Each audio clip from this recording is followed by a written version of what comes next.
forged on the gridiron in September.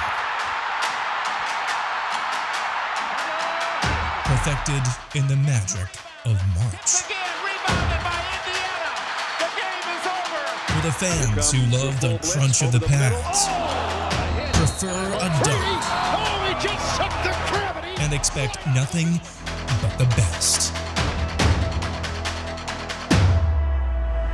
It's Bigger 10. Here's Steve Deace. And greetings. Welcome to Bigger 10. I am Steve Deace alongside Aaron McIntire. And brother, we got actual games, results, a full slate. We had one game last week, but now we've got everybody on the record for the first time in 2021. We're going to break it all down here this week on Bigger 10. Man, how you feeling? Oh, feeling pretty good. I think for Iowa fans, we couldn't have really asked for anything much better than what we got on Saturday, and then for the rest of the league as well, it was an entertaining day to say the least. I was able to put the little 3-week-old down about 2 p.m., so I was able to watch the end of the Penn State-Wisconsin game and then watch most of the Iowa-Indiana game and all the parts that mattered anyway. So that was surely a lot of fun. So right away, he came correct. He cooperated. Exactly. He knows. He knows what it means in the McIntire household on a Hawkeye game day. He knows. Well, let's get right to it then, shall we? It's our Big 5 on Bigger 10. And let us begin in Madison, Wisconsin. And you know, Aaron, I have watched a lot of football. But I can't think of a time that a team had 30 first downs at home, and unless they were like -3 or -4 in turnovers, lost a game. That is hard to do, especially when you've got the kind of home field advantage that Wisconsin does at Camp Randall. But lo and behold, that is exactly what happened to the Badgers on Saturday in the opener against Penn State. No way to put it other than Penn State escaping Madison. In many respects, this was the exact opposite of what happened in Penn State's opener last year, remember. They went on the road to Indiana, dominated the game, had like 200 more yards, dominated everything. Then they just kind of mismanaged the game, let Indiana get the ball back at the end, and then there's that ill-fated play by Michael Penix. Was he in? Was he not? Right, in the overtime, and Indiana ends up getting the big win, and that kind of crushed Penn State's season. This game was kind of the opposite of that, where statistically, you look at the box score and you're trying to figure out how Wisconsin lost. And this time now it's Penn State kind of in that Indiana mode, getting out of Dodge with a win they have no business getting, right? And maybe that propels them. But if you're Wisconsin, here's what you're concerned about. And I thought Jerry DiNardo on the Big Ten Network said it best. They don't have a Jonathan Taylor, Brett Moss, Melvin Gordon kind of tailback this year, right? They can run the football. It's Wisconsin, but they don't have that dude at tailback, that guy that on any given day, any given play, if you hit a bad crease, if your run fits aren't right, he will house you from 70, 80 yards. They don't have that guy. Well, now apparently they were hoping to compensate for that, Aaron, with Graham Mertz, their highest-rated quarterback recruit ever. But over and over again, he could just not deliver the big throw when they needed it against Penn State. They had 4 trips to the red zone. Would they get a combined 7 points out of those 4 trips? And given the fact now they've still got Notre Dame and Michigan coming up here in the next few weeks, they've got to figure some things out in Madison. Meanwhile, at Penn State, they have to have a ton of momentum after that win. Agreed. I was texting with a buddy of mine, and I told him, I'm not sure if the offenses are really bad or the defenses are really good. I just think that was an old-fashioned just slugfest that we saw.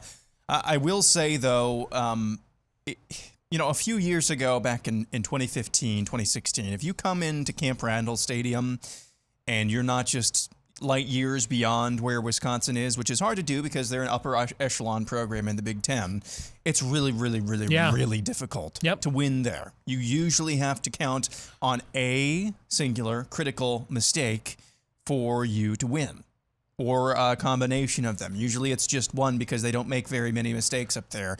I remember a few years ago when Iowa won at Camp Randall Stadium, like 14-13 or something like that, or 10-9, maybe that was a score. It was thanks to the center or one of the guards stepping on the quarterback's foot and him fumbling the ball. Right at the goal line, right? Yeah, at the goal line as they were going to go in for probably the game-clinching touchdown, and that was the play that that turned the tide of the game. In this game, though, there were several of those moments. And if you're a Wisconsin fan, you've got to be pleased with how your defense did. But again, Sean Clifford is no Justin Fields. Yet over and over again, it seemed like compared to your offense, he was able to make some of the throws that Graham Mertz was simply not able to. Your team offensively could not truly execute when it mattered the most against a Penn State defense that looked improved, but still not really sure who they are. I think if I'm a Wisconsin fan, and this is not coming from I'm trying to be as objective as possible. I think if you're a Wisconsin fan, you better be hoping in the next few weeks, because you've got a schedule against Notre Dame, Michigan's coming right up as well. You better hope that your offense can correct some of those mistakes and find somewhat of an identity that they can rely on. There were a couple of drives, Steve, where I was like, okay, this is old school Wisconsin football. They've got it now. Yep. They'd go down, blocked field goal. They go down, fumble. You better hope that those things are just aberrations and not something systemic that's going on with your offense. Next, we go to Iowa City, and I can't think of a more abysmal debut for Indiana. And this is a program with its highest, it had its highest preseason ranking in the AP poll since 1969. That's well before either you or I were born. A lot of hype, so many guys back. Now, you did have Michael Penix coming off of that ACL that this is 2 years in a row now that he has not finished a season because of a season-ending injury. Now, they were adamant that he was good to go, but timing looked off. He looked hesitant. Now, he's never been the most accurate passer in the world so far in his career anyway, but I got to tell you, man, he hit some Hawkeyes in stride. That's not good, by the way, but he had some Hawkeyes in stride. Riley Moss with the 2 pick sixes. Yep. I really thought watching that game, Iowa could have had maybe 2 or 3 others. They just dropped or couldn't finish the play. Iowa played solid. It's typical game at home, particularly in a big spot. They rise up in these spots under Kirk Ferentz, no doubt about it. I really thought the moment was way too big for Indiana. I thought you saw them really, really shrink in the moment.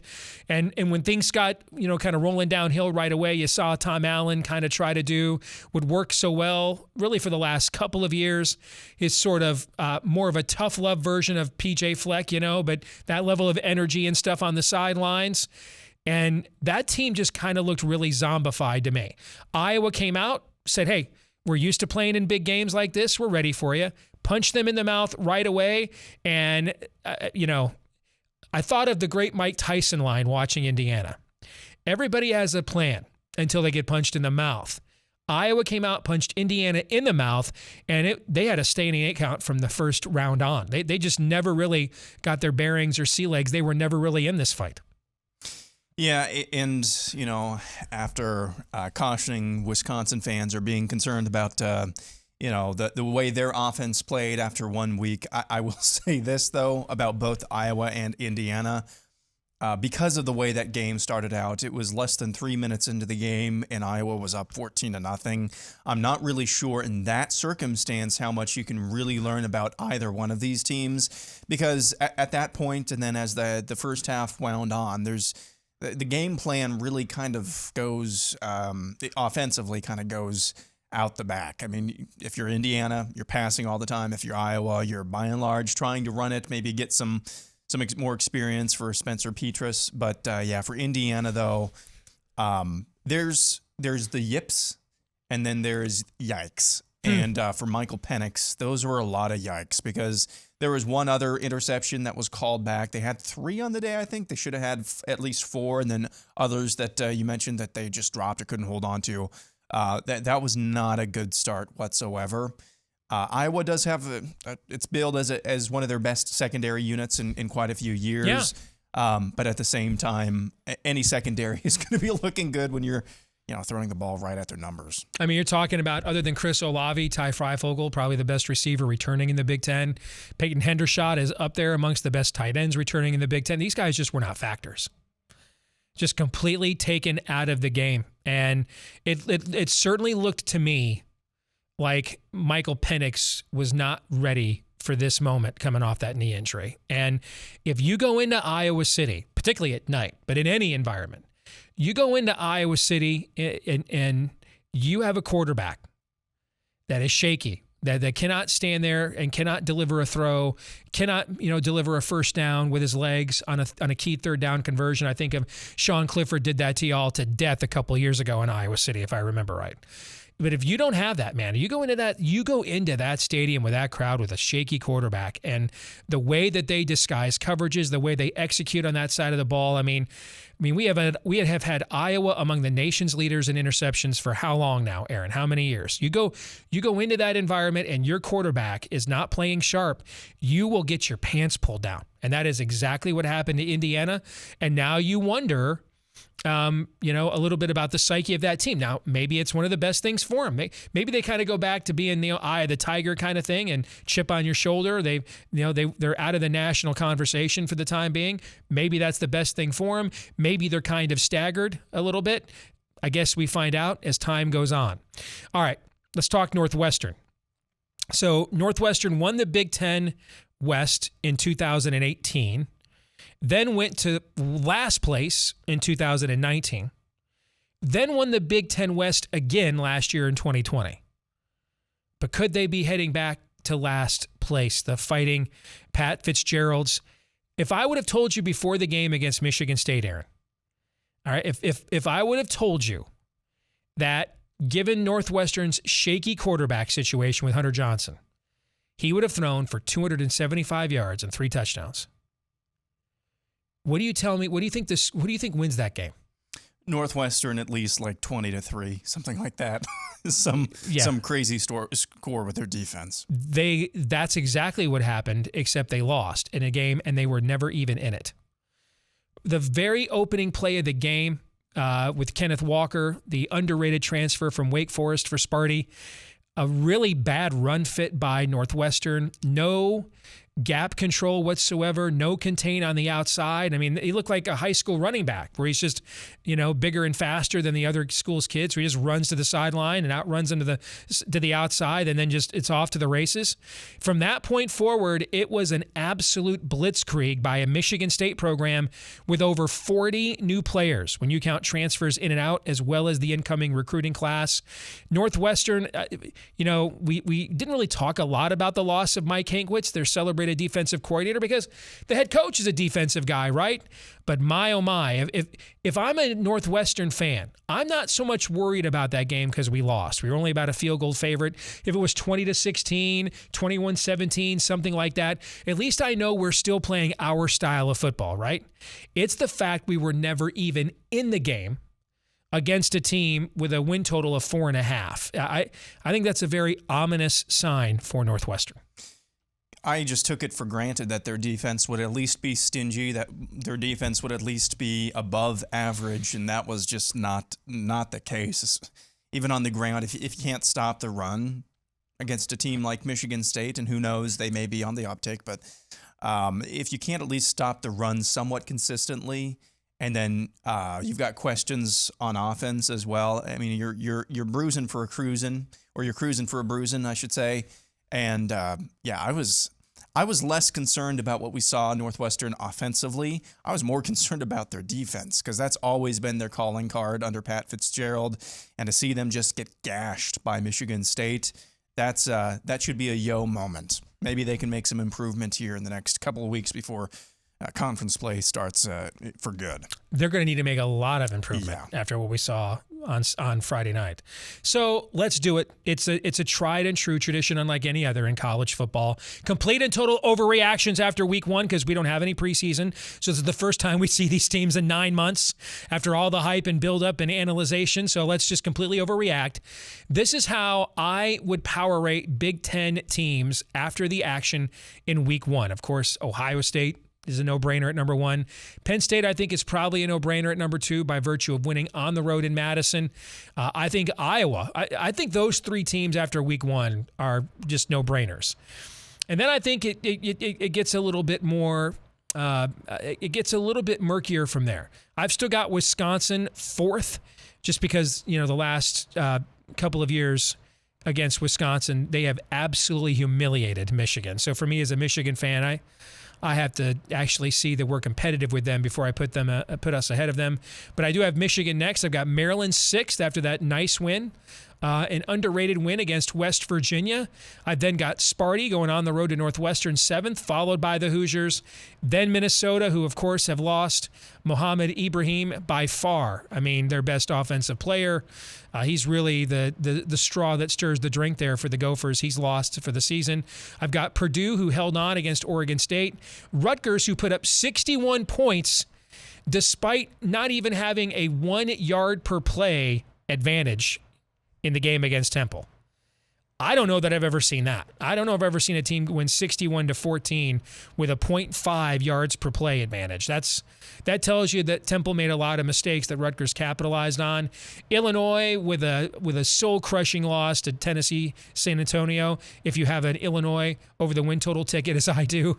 And then Nebraska and Northwestern. So, Aaron, tell me, where have I completely overreacted after week 1? I really think that Purdue and Rutgers should be flipped there, Steve, because the mascots on the sidelines, I think the Rutgers mascot brought his A game a little bit better than Purdue Pete. So, that's really just something I think you got that part wrong right there, Steve.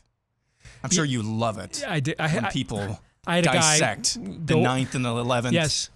Place on your power rankings. Sure. One guy was these just adamant that Minnesota had to be above Indiana, and finally I just said to him, "Listen, man, if you guys being the 8th place team in the Big Ten means that much to you, I'll give it to you. Okay, I'll give it to you. But in all seriousness, did I really overreact to anything there? Do I still have Indiana too high? Do I still have Wisconsin too high? Do I have Maryland too high? What do you think? I think Maryland actually surprised me quite a little bit. They were in a dogfight with West Virginia, and they were able to pull that one out. I guess maybe I would give a little bit more benefit of the doubt to Minnesota, but like you said, Ibrahim, that's their why. Offense. Yes. So I'm not really sure what to do there. Michigan State, by virtue of actually winning their game, I think you'd put them up against Indiana right now. I really can't quibble too much. Maybe if you want to give maximum benefit of the doubt, since it was a Power 5 versus Power 5 game, Big 10, Big 12, Maryland above Michigan at this point. Mm-hmm. You could make an argument there, but the rest of this, Penn State going on the road, beating Wisconsin. I mean, you got to put them at near the top behind Ohio State. Iowa winning in impressive fashion. I really can't argue too much with most of this. If Ibrahim was not out for the year, I probably would have Minnesota 7th. Because I really was impressed until he went out. I was very impressed with how they played against Ohio State, given the talent disadvantage. They took a punch at the beginning of the game, and then they came back and took. I mean, that was pretty impressive. And they punished Ohio State too at the line of scrimmage with him as a battering ram. So if he was not hurt, I would have had Minnesota. I'd have given Minnesota. I don't believe in moral victories, but I do believe in quality losses. I would have given them more credit for a quality loss there. So let's now go finally as we wrap up our Big 5 here on Bigger 10. Let's talk about the trifecta of big games here in week 2. And that, of course, is Ohio State hosting Oregon. That's the Fox Big Noon Saturday. You've got Michigan hosting Washington. That's the national primetime game for ESPN ABC. Now, of course, that game has lost some of its luster since Washington suffered maybe the most embarrassing loss to an FCS team by a Power 5 team since, Michigan lost to, as ranked 5th in the country, lost to App State. Washington was ranked 20th, losing at home 13-7 in just absolutely ugly fashion to Montana. Keep in mind, by the way, Montana didn't play football last year. Keep that in mind. This was Montana's first football game in I don't know how long. So that game's lost a little luster, and now we have, of course, the first top 10 Iowa State game. Never thought I'd live to see it. okay? But first of all, I never thought I'd live to see Iowa State in the top 10, let alone Iowa and Iowa State both ranked in the top 10 at the same time. And that's happening for the first time on Saturday afternoon at Jack Trice. College Game Day will be there. So those are the three biggies in the league. You know, Illinois at Virginia is a little sneaky, but a lot of the Rutgers at Syracuse now is a little sneaky, right? But a lot of the rest of the league is kind of playing the Eastern Michigans, Youngstown States of the world this week. So those are really the three big headliners, Aaron. Yeah, I think... and I like there's one in each window, too. Yep. Ohio State's early, Iowa State afternoon, and then Michigan's at night. Yeah, no, I think the best of those matchups has to be Iowa, or the most intriguing matchup in my mind has to be Iowa and Iowa State. I mean, these are two programs. Matt Campbell has, in a lot of ways, culturally built that program a lot like Kirk Ferentz has tried to at Iowa. And so, I mean, this is going to be a battle again. This is going to be a battle of whoever screws up the last loses, basically. That's the way the last 2 or 3 years have shaped up. Iowa has won 5 in a row. I never thought I'd live to see the day where that has happened, and they've gotten some really, really fortunate breaks in that time period. A couple of years ago when game day was there, you had that, 3, 4, 5 hour rain and storm delay. Tariq Milton dropping the punt there at the end of the game, and bada bing, bada boom, there was an Iowa player just right on there. You know, there's been a lot of things Iowa has gotten lucky with, and so that's got to be the most intriguing matchup. But I would say Oregon and Ohio State, I think this one might be a little bit overrated. I've got the sneaking suspicion that Ohio State, after last week and getting a couple of punches back, might have woken up a little bit, and they might be coming out ready to knock the socks off of Oregon. And then Michigan versus Washington. That's probably the second most intriguing matchup of the weekend in my mind as well. Just, we're going to see, Michigan came out last year against Minnesota, just guns a-blazing. Yep. We're going to see if things are a little bit different this year in Ann Arbor, and we should be able to tell that on Saturday evening as they take on the Huskies. So, yeah, it's going to be from stem to stern a heck of a college football Saturday once more. So if you want to get in on that action, by the way, make sure you check out our friends over at BetQL. They will help give you the advantage over your sportsbook when you download the BetQL app. It's the only one you'll ever need to make smart bets, and their Best Bets computer.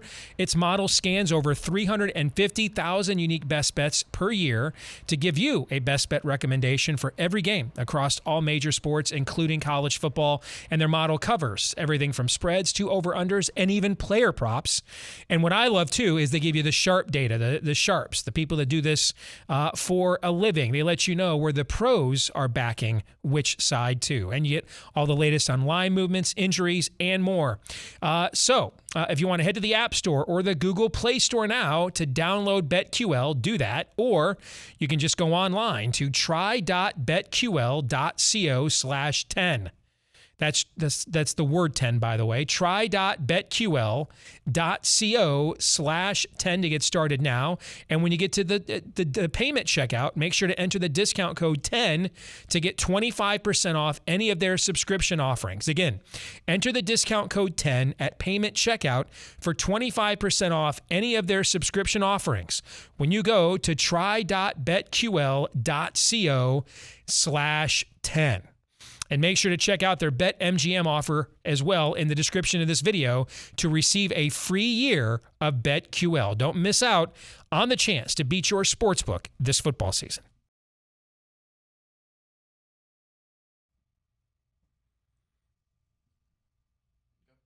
All right, time yet again for our weekly game of Would You Rather here on Bigger 10. This is when we wrestle with the moral dilemmas the Big Ten Conference presents us each week.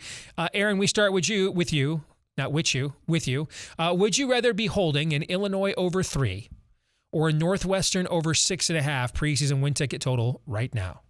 Well, I'm holding a Illinois under the win total. I think it was 3.5 at the close. So, I really want to say neither at this point, but if you put a gun to my head at this point, I would still say Illinois over 3. I see, it's a little bit easier to get. They would need 3 more wins than Northwestern getting 7 more wins. So Illinois over 3, that one's pretty easy in my mind. Well, you know what? When you put it like that, you're right. That does seem like a stupid question. It is pretty easy. You're right. Yeah. This one's for you. Would you rather be Penn State or Iowa right now? I think I'd rather be Penn State right now. And the reason why is because that was a huge springboard win for me. And when you look at the rest of my season, with the exception of at Ohio State and at Iowa, and those are going to be those are two of the toughest places to play in our league. But you get Michigan at home. You get Auburn at home coming up here with a whiteout. That, I think, from a confidence standpoint, was a major boost for a program that, came in hot. Everybody talked about how they won their last 4 games of last year. But as we pointed out, the best win they had over that time was against a Michigan team that had basically quit on the season. The 4 teams they beat were not very good. So was that legit, or was that a byproduct of the schedule? And you get a really affirming win right away by going to Madtown and walking out of there with a W. And frankly, probably one you fought like hell, but statistically that you didn't deserve. So I think that gives a huge shot of confidence for a Penn State team that came into the season probably still trying to find itself, whereas I think Iowa's probably more established given the way that it finished its season, but it was better for longer than Penn State was. Well said. All right, for you, would you rather be holding a Maryland over 6 or a Minnesota over 7 preseason win total ticket right now? Well, I've got Minnesota under. I'm holding a Minnesota under their win total ticket right now. That, and then the way Maryland got off, the start they got off to, I would rather be holding a Maryland over 6.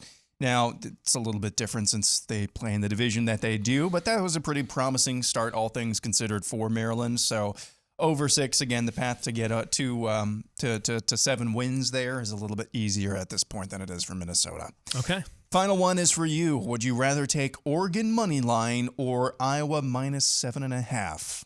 An alternative spread. Now let's explain to the audience what an alternative spread is. It's you basically get to do the inverse of where a lot of the action is on a game. If you feel real confident in the contrarian take, because the odds on those are usually really good, right? Okay. So right now Iowa State is favored by 4.5. The alternate spread they're offering is Iowa by 7.5. Or would I rather take a team, very talented team, but a team from the West Coast that's going to play at 9 a.m. local body clock time, and against arguably the most talented team in the country when you look at recruiting rankings, and is going to play without potentially the number 1 defensive player picked in the NFL draft, and maybe their next best defensive player too. This is actually, this is a tough one to wrestle with. So would I... Probably take neither, but gun to head. Gun to head, I'll take Iowa, because I just think if my life's on the line, I'm better off not going against Ohio State if there's a gun at my head. And you know what? Iowa has owned this series in recent years, but I heard a crazy stat yesterday, and I'm trying to remember what it was. I knew it had something to do with turnovers with Iowa for 5 years. Either they haven't turned it over against Iowa State in 5 years, or they've won the turnover battle 5 years in a row. And you just think at some point you get, when you're talking about a sport where the ball, it's an oblong ball bouncing around, at some point in time, it bounces. It doesn't bounce your way, right? But you don't make a lot of money betting against Ohio State, frankly, except in very rare situations. And I certainly wouldn't want to bet my life on it. So I'll go with the Hawkeyes. That makes sense. All right. Now, if you like those odds, if you've got something that you're taking a look at, make sure you place your bet with our friends over at DraftKings. And especially because the first Sunday of the NFL season is here.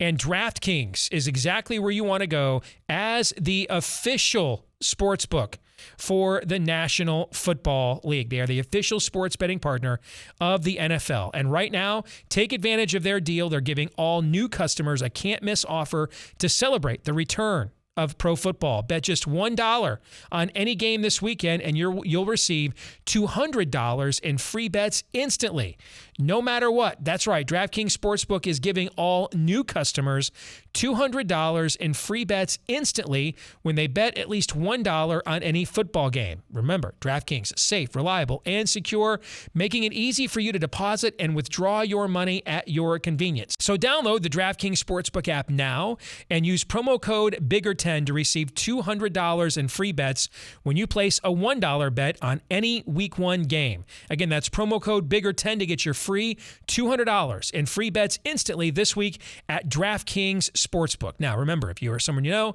has a gambling problem and wants help, call the Michigan Department of Health and Human Services Gambling Disorder Helpline at 800-270-7117, 21 and older, Michigan only. Eligibility restrictions apply. See DraftKings.com/sportsbook for full terms and conditions.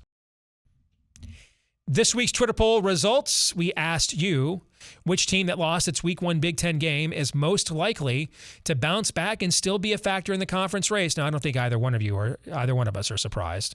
Wisconsin got 91% of the vote. I really wanted to know who was going to be second. All right. Indiana is at 6.9% despite being in the tougher division. Do you think now that's not a lot of confidence, but it's still 3 times the confidence that Northwestern has right now. Do you think they're deserving of that, or would you have gone with Northwestern? Yeah, again, it's early in the season. As I said earlier, it's really tough to know much about either of the teams that we saw in Indiana, Iowa. I mean, would you be shocked if Indiana went off and rattled off, 7 wins this season? No. Not at all. So that would be, in the division that they play in, that would be a pretty good season. Good point. Yeah. They could still be a really good team, and Iowa could be just that much better than them. We just don't know because of the context that game started out, and we don't know the same thing about Iowa either. So I think Indiana maybe deserves a little bit more than 6.9% to have a bounce back season, but we're grading on a curve here. All right, that brings us to our feedback of the week, and even though this wasn't sent to us, this is from Matt Schick, who covers the Big Ten on Sirius XM and works for ESPN. I just saw this tweet and had to share this, so forgive me, Aaron, okay? Matt writes, Georgia Tech paid $1.1 million to Northern Illinois and lost. Illinois paid UTSA $1 million and lost. Washington paid Montana $675,000 and lost. And he concludes, it's like paying someone to come to your house and punch you in the face. No kidding. Speaking of the punch in the face, I bet Georgia Tech live when they were down, I think, by 14-7. Yeah. And I saw they went up 21-14. I'm like, I got this one in the bag. It was north of plus 150, something like that. Pretty good haul. That's not too bad. Man alive. I also bet Oregon State plus 8.5. That was a lock. They lost by 9. They lost by 9. Yeah, they left the tight end wide open at the end of the game. Yep. But I did. Well, we'll talk about this more tomorrow for our picks segment. I did make a couple of other bets that turned out pretty well. Hey, on our Patreon page, we put up a 3-team underdog parlay. Is that good? For 10-1 odds. Is that good? Cashed week 1, 10-1. Yeah, that's pretty good. So thank you very much. And that's a reminder, once again, to thank our friends over at BetQL. BetQL is the only app you will need to beat your sportsbook. Find their information along with a 25% off discount code in the description of this video. And also check out the special BetMGM offer in the description in order to receive a free year of BetQL and other sportsbook sign-up offers and bonuses. Because BetQL is the #1 app to compare betting, odds and lines, and what the pros are doing and everything else. It's a must get if you want to beat your sportsbook this football season. Like, rate, subscribe, 5-star review, share, whichever the case may be, however you access us via iTunes, Stitcher, Google Play, or right here on YouTube.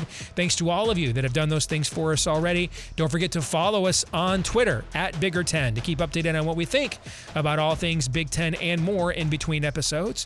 For Aaron McIntire, I'm Steve Deace. We'll see you next week right here on Bigger 10.